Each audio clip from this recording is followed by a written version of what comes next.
SMB tsaka Hinebra, no? Yung second game ata kagabi. Second game yon sigurado ko dahil Hinebra tsaka SMB yun.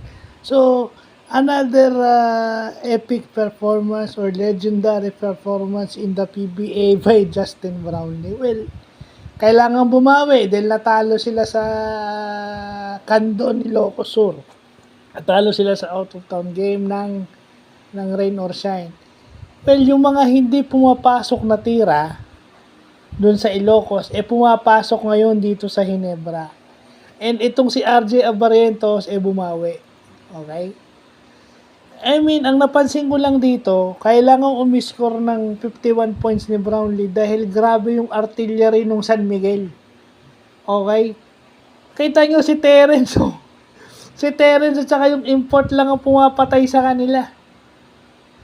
I mean, you know, with Stephen Holt around, they can put Stephen Holt on the tree.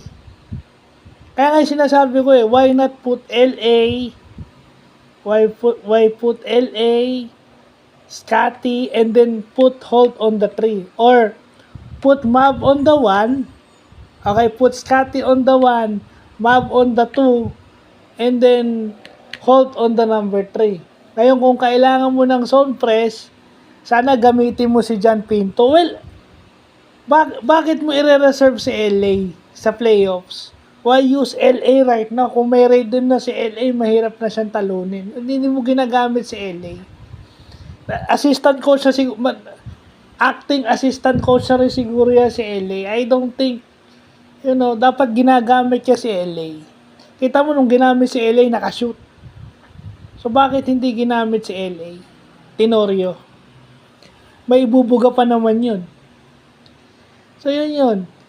Kasi, kung sumushoot yun, open lane yung kay Japet, at saka, mabilis na yung front line yung mabilis na yung perimeter nyo. So, gagaan ang trabaho ni Japet at saka yung ibang big man ng Hinebra. Isaac Go should be the anchor of the triangle and yung spacer nun. Sana lumabas na rin yung laro niya.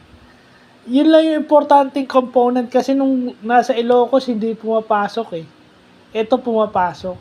Pero ang hirap nung panalo nung Hinebra kasi yun na ngayon, delikado ang lineup ng SMB. Delikado yun. Hindi mo na makocontain si Junmar So anong gagawin mo? Every time na makalamang ka, alagaan mo na lang. Sumundot ka na lang ng sumundot sa offense. Buti na nga lang ka kung may Brownlee sila. Last game, kung wala si Brownlee, tambak yun. Kung wala si Brownlee, tambak yung Hinebra. Buti na lang may Brownlee sila. Delikado talaga tong San Miguel. Contender pa rin. So, yun lang po.